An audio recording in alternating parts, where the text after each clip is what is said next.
Well, hello everybody. Um, so I hope you're enjoying the conference so far. I know that I am. It's as Lisa has herself just said, it's great to hear such different voices. I think we've covered so many different topics as well. We've gone through a whole range of different issues related to what we really care about as teachers. Each of us cares about a different thing: teacher identity, making a success of online teaching. And in my case, what I care about so much is writing. Writing is one of my great passions in life. I've written a number of books myself, which are now on Amazon for nobody to read, if they so wish. My mother says that she might one day. She's only had 9 months of lockdown and she's starting to get bored. And she says that soon she might actually pick up one of my novels and start reading.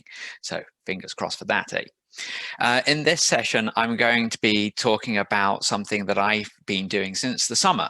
I've offered writing feedback for a long time, either through my lessons at school, where students would give me writing as part of their homework, or through the mock exams that International House Bielsko-Biala run every year for Cambridge candidates. So over the last 10 or 12 years, I must have marked 1,000 pieces of writing, and I've learned a lot by doing that. In this session, I'm going to talk about what I've learned from a more focused approach to writing feedback. So it all started a couple of months ago when I posted a short video on my YouTube channel where I was hoping to get a little bit of money, but mostly I just wanted to get more video content for the channel. And this was where I offered free or paid writing feedback. The idea was that people anywhere in the world could do a piece of writing for one of the Cambridge exams. They could parcel it all up in a Word document or a PDF and send it to me on Facebook. And if they were happy for that writing to go public, I would offer detailed feedback, grading in line with the assessment frames that Cambridge provide for free as part of their teacher's handbook.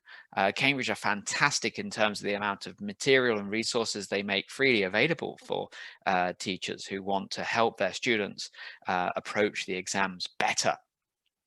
So over the last couple of months, I've made a lot of videos. Of the ones that went public, I've covered 22 pieces of writing for just C1 Advanced, a couple for FCE, so B2 first, and a couple for C2 Proficiency. But the majority have been for C1 Advanced. And of those 22, 9 were essays. This was the most common source of writing that I received from people. A further 10 were either proposals or reports, so they were the formal writing, and just 3 were letters and reviews. So for each video, what I would do was on the one side of the screen, I would have the text itself as big as possible. On the other side, I would have the assessment frames. And I read everything, including the rubric, and I went through grading across the 4 criteria that Cambridge judge things by. And those 4, for the uninitiated, are content, communicative achievement, organization, and finally language. So language only accounts for about 25% of the total mark that students receive. So I gave all of this feedback, but whilst I was doing it, I started to notice patterns and tendencies, and I thought, this is pretty interesting. There's stuff here that could actually help me as a teacher. Hopefully it helps the students if I point it out, but maybe it can help more people. It's certainly been helping me. So first, let's look at the averages that I got. So this is from the marks that I gave to the students, the candidates that sent me their work. What sort of results did we get? Well, on average, content got 3.7 out of 5. All of these are out of 5. A band 5 is the perfect mark. In fact, a candidate who gets band 5 at C1 Advanced is actually kind of looking at C2 Proficiency territory. 3 is the pass mark, and that's what most people are aiming for. So on average, content was 3.7.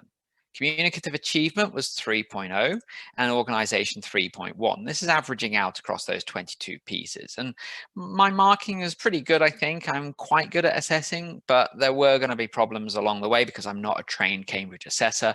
I used to be for speaking, so I know how that side of things works. But for the writing, I was following the assessment frames as best I could. but I was being consistent. So what I found out here certainly should be able to apply.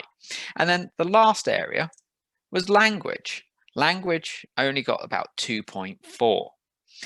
And consistently, I saw that of all the grades, it was language that was always falling behind. And we're going to look at why, but we're going to look at why students don't achieve the highest marks they can in every category. And I'm going to suggest a couple of things that we as teachers could start doing to help our students get more marks when they do the writing paper.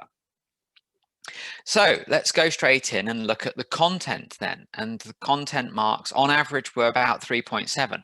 But I think with practice, students should be able to get 4s and 5s on a pretty consistent basis. The content mark is not the easy mark by any means, but it is certainly the most achievable. And I think it's the place that we need to start looking first. We also need to think about content first and foremost, simply because it's the most respectful thing to do. If a student gives you a piece of writing, they have invested themselves in that writing, and to start looking at the grammar problems that emerge first would be a little bit disrespectful. So I think we always need to judge things in terms of the content. And the best place to start with that is to start with an understanding of the task itself. So here is an example rubric for one of the pieces that was sent to me.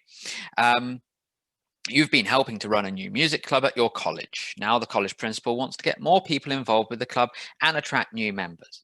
The club organizer has asked you to write a report for the principal outlining what the club currently does, explaining the club's future plans, and suggesting ways of getting more people involved with the music club. Okay, so what have we got in front of us? Well, if we break down this rubric, we see that the start, and this is always the case, the start sets the context. It lays the foundations for what comes next. Sometimes, as I was marking, it felt as if this part of the rubric had been overlooked. Too much focus had been placed on what came next. We need to talk about this background more with our students so that they can get a better understanding of the context of the writing that they're engaged in doing. Now, once the context has been established, we then look more closely. We've been asked to write a report, good, outlining what the club currently does, explaining the club's future plans, and suggesting ways of getting more people involved with the music club.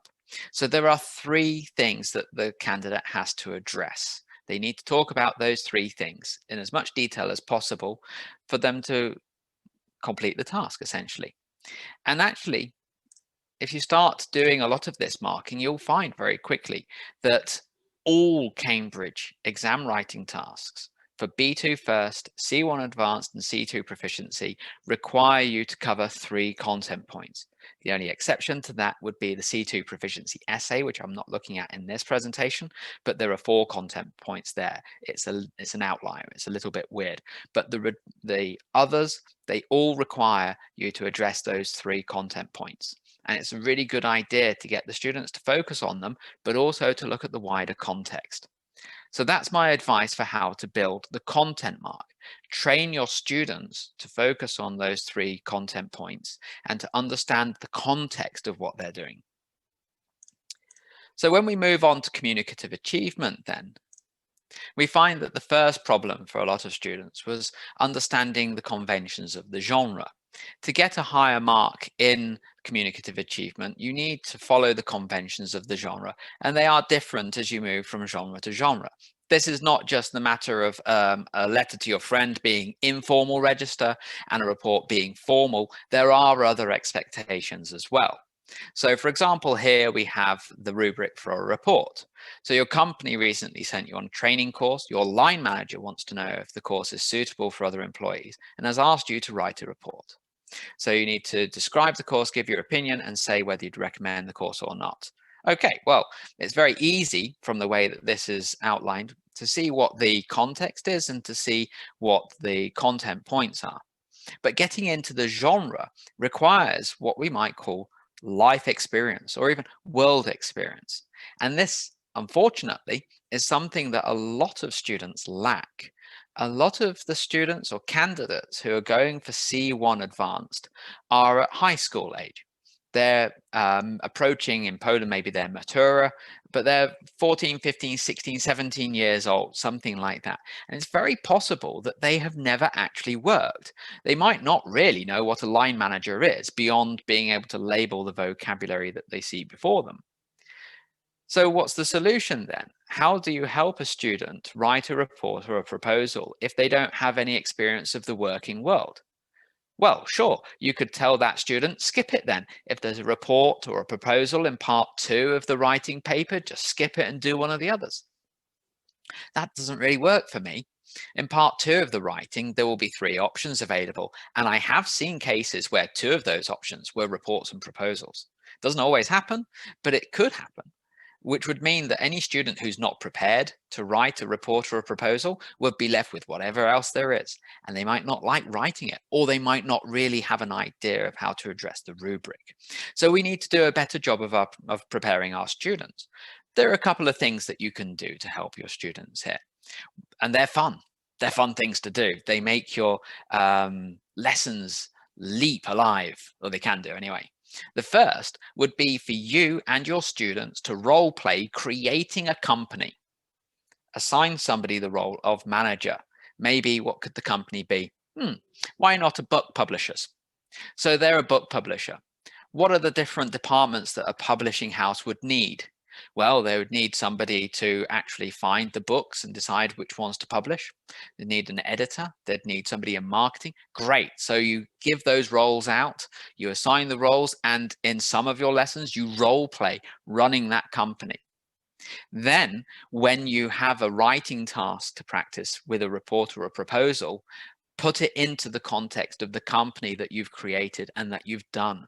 You've made this company. So they know who that line manager is because it's the guy sitting in the next desk in the classroom or in the next window online in Zoom. That way you can bring it alive. The second thing that you can do, if you're a teacher in a position like I am, where you teach a range of students at different levels but different age groups, would be to start getting a little bit of communication going between classes. So if you've got a high level teen class that's preparing for C1 Advanced, then have them write questions, or even better, record questions using something like Vocaroo online, where they can record online, get a link for their recording. Send those questions to your adult classes. Your adults might have a bit more experience to call on. So get the teens to think of questions about the world of work, record those questions, send them then to your adult class, get the adult class to record their responses. The next time you have the teen class, play those responses, see what they get from it. So that's where we can go for learning about the genre. The next thing that we need to think about a little bit, and forgive me that there's so much text on the screen, but the next thing to consider is the difference between straightforward and complex ideas. To get a band 3 and therefore a pass at C1 Advanced, you need to be able to have some complex ideas, but mostly straightforward ideas. But to get anything higher than that, you need your ideas to be more complex. So let's take a look at this paragraph. This would be from the same report that we've just seen. So first and foremost, the writer says, an overseas employment adds value to learning a language in a faster and more productive way. Getting the opportunity to work in a new surrounding with different people who didn't speak English, I was forced for good. Okay, so this is very nice. This introduces the idea that by working abroad, you can build your language skills. Great. I was forced for good to talk in their language, causing me to develop my knowledge and improve my pronunciation. Wonderful, wonderful start. It's a straightforward idea, but it's introduced well. Great. Could you please develop that idea and tell me a bit more? Oh dear. On the other hand, the employers I've worked with helped me gain better understanding for the concepts included in the business course. Right, okay, well, instead of having one complex idea here, built from straightforward beginnings into something that answers our every question as the target reader, we've got 2 ideas, and each one is introduced, and it's introduced nicely, and it tells us quite a lot, but it doesn't tell us enough, and that won't satisfy that criterion of including complex ideas. In the next example, we have a slightly better job. Here, the context is talking about improving public transportation where you are, and being able to suggest improvements to the way that public transport works. And here we've got, there is a strong feeling among all concerned that the costs for the public transport are rather high. That's always the case.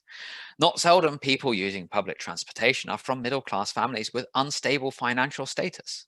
Okay, in the modern world, I suppose that's true for middle-class families, but we'll skip that anyway. This is causing a problem for citizens who are unable to pay for their tickets. What could be done is lowering the price for transport or offering the people discounts. Through such a step, more residents would have the opportunity to use public transport. Current users will also be in favor of this decision. Okay, so here we've had one idea that was introduced and developed. And although I don't think it makes it all the way to being a complex idea, it is an improvement on what we saw before, because the writer has stuck with their idea and they followed through with it. We could talk a little bit more about the impact that this would have. Maybe it would lead to a greater number of people using public transport if the prices were dropped. Maybe there would be a way to balance the cost to the public transportation company to do all this. Who knows? But we could take it a little bit further and then we would secure that complex idea. So with your students in the class, when they talk about their ideas, if they introduce them and then move away to something else, stop them and say, go back, tell me more, please. I want to know more about what happens next. And that way we become more complex in what we present. Okay, so organization was likewise well handled by students on average. So we had an average of 3.1, so that would be good enough for a pass. But one of the things that I noticed was that although the students were generally good at organization at the paragraph level, at sentence level, things began to fall down a little bit. And for me, the problem was the difference between what we might call explicit cohesive devices and more subtle cohesive devices. So first of all, what are cohesive devices? Well, cohesive devices are the glue that hold sentences together. You take an idea and have another idea. You need a bit of glue to bond them together so that the text doesn't just fall to pieces. So here's a chance for you to offer some of your own ideas. In the chat just here, could you suggest a couple of the sort of cohesive devices that people might use in their writing? Things like furthermore. What can you think of? Oh, we've got initially. Very good. What else? Fire away. Additionally, to begin with, secondly, finally, having said that, in light of the above, on the other hand, such as, albeit as a result, taking this into account, moreover, good. So we've got a lot of what we might call explicit cohesive devices. But we have to be careful with explicit cohesive devices because they rather attract attention to themselves. And one of the difficult areas of grading Cambridge writing is that to get band 5 in organization, so this would be the higher reaches of this area, you have to be able to use organizational devices, cohesive devices like these, with flexibility. And I think that if you throw a lot of these terms into a piece of writing, it's no longer flexible. I'm going to show you a very advanced example. This is not one of the candidates who sent anything in, but instead this is AC Grayling. He wrote a piece about Stoicism quite recently on the Penguin website, and I thought that it was a very well-structured text. So if we go through it, because all texts need to be built, they need to have cohesion. What cohesive devices can we see that are explicit? So this is talking about Seneca. He had 8 increasingly difficult years as one of Nero's chief advisors, twice trying to retire from service. Okay. So far, I can't see anything that is explicit. Oh, maybe, although possibly, but I'm not sure if that would count. Yeah, Valentine's highlighted it as well. I don't think that there's anything necessarily explicit in the way of, like if you open a course book and they have a language box and it says cohesive devices and they have a list of the things that you've mentioned in the chat. None of those have really been used. What instead we find in profusion are more subtle cohesive devices. So for example, the second sentence, Nero refused to let him go. So refused is a response to the situation in the previous sentence. Him is then pointing at Seneca. Eventually, Seneca was caught up in the Pisonian plot to assassinate the emperor. So the emperor is a link back to the idea of Nero. And Nero ordered him to commit suicide. Again, a link back. So it's not just Seneca each time, but again, it's very well stitched together. I like this. He complied. It's a thunderous short sentence. Short sentences compared to long. Look how long this sentence is. This is another aspect of organization, being able to use sentence patterns like this, a long sentence, a short sentence to break it up. As you read through this and anything else, you start to see how subtle the cohesive devices are in the way that they are used. Now, I take this as just one example, but for level C1 and above, you could take real world writing like this and show it to the students, but get them to look just at the organization of the paper, get them to compare the sort of organizational devices you see here with what they are producing themselves. And I think that sort of awareness exercise will really yield benefits. As I said earlier, I think that most people have got a handle by C1 level of on the idea of what paragraphs are and what they are for. The idea of a paragraph is to present and develop one idea. And a lot of the time, from what I've looked at, students are very good at doing that. They're very good at doing that in reports and proposals, where the paragraph has a heading and then it goes in to that point. Usually the point relates to the heading. So that's fine. But when it comes to actually stitching together the sentences, holding them together within the paragraph, that I think is where some students go a little bit too far towards the explicit, and it weighs down the text. It doesn't feel like a more advanced text. So get them to do that sort of awareness raising activity. Okay, so moving on then to language, and this was the area with the biggest problems, and there wasn't a single case, as far as I can recall, of a student getting a higher mark for language than for any other area. That just didn't happen. I think that's logical, actually. I mean, if the language with which you express your ideas is perfect, but you haven't actually done the content, so the content's very low and the language is high, that would be very weird, because that would suggest that your productive abilities exceed your receptive abilities. You can write better than you can read the rubric. So that didn't actually happen. And the sort of problems that a lot of students had were in terms of control. Range, certainly, but control was a bigger area. Now, I'm not going to look at grammatical control here because there's quite a lot to go into there. And I don't think that there's anything that you can kind of walk away with from this session if we look at the grammar. It's just too big a topic. But we can look at the lexis. And I want to talk a little bit today about something that I call synonym syndrome. And we're going to look at two aspects of synonym syndrome. So we're going to start with the expression or term here, young person. And in the chat, I'd like you to think of synonymous expressions that mean the same as young person. There we go. Adolescent, juvenile, youth, youngster, teenager, child. Absolutely. Okay. So some students, for some reason, bloke, I don't know about that. For some reason, a lot of students have been told that they should never repeat words.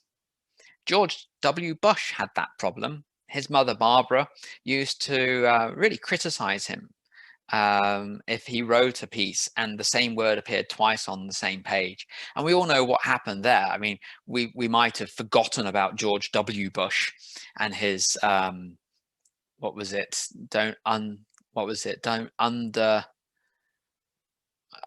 I forget what he said, but he said something pretty stupid. He made up a new word. Was it misunderestimate? That was it. Don't misunderestimate me.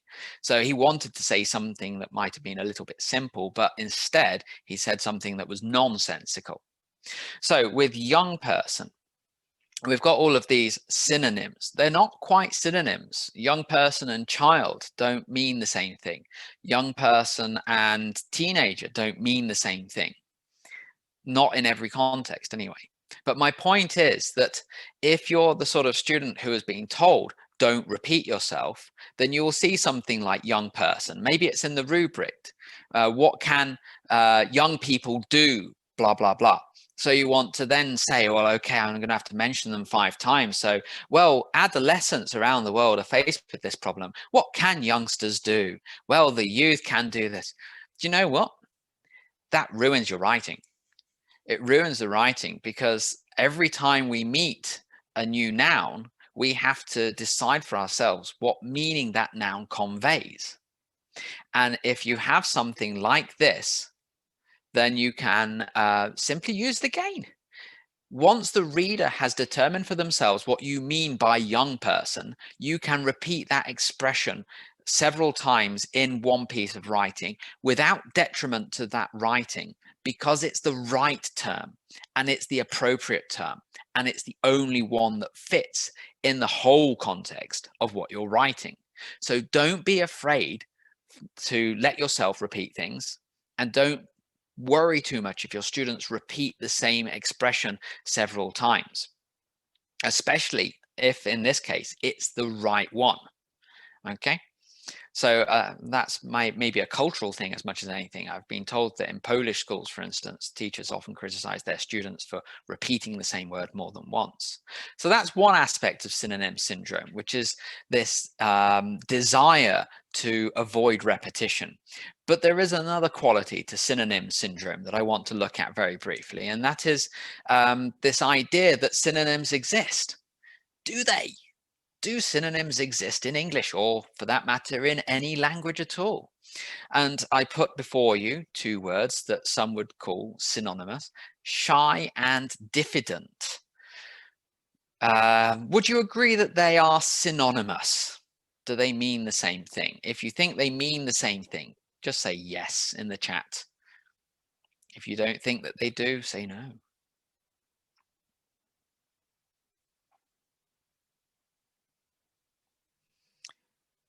Very nice. Some people have been listening. A QI moment. No. Barbara, thank you. You are fully on board. There are no true synonyms. Very good. No. Okay, so a lot of people are saying no, they don't mean the same thing. Shy and diffident. Okay. Chris Bain is suggesting that diffidence is a cause of shyness, maybe. Very possible. But if you had a student in class who said, teacher, what's the difference between shy and diffident? Do you think that you could explain? And I like what Yvonne has just said. Depending on the context. Alan saying register. Thank you. You've got it already. Wonderful. They have the same central meaning, shy and diffident. But what about register? What about how and where they are used? So one of the things that I do with my students is we use Google properly. And for that, we don't just type the word into Google. We use a website like Guardian, the Guardian newspaper. You type in the address, then a colon, and then the search term. And that will only then show you things from that publication. So for example, shy gives us quite a lot of results, but have a look at these sort of topics. We've got overweight, unfit, or shy. The British Army still wants you. Fighting shy. Somebody has been running Britain's only shyness clinic for nearly 3 years, and yet. Are you a shy student? Don't be shy. A dose of narcissism is good for you. What's the general feeling we get from these? Well, the general feeling we get from these uses of shy go to that central meaning, but we think about the way that they're used. It's very chatty. It's very informal, isn't it? This is Alan's idea of the register. Okay, so how does that compare then with diffident? Well, here we have something about Simon Hogarth: courageous, diffident, witty, but most of all, the importance of being peculiar, British identity and society. Cult of the personality, Peter Pan. Who are these men? I remember that further down on the list, there was something about John Major, the former prime minister of the country. And we've moved so far, haven't we? From "Are you a shy student?" question mark as the headline, to the importance of being peculiar.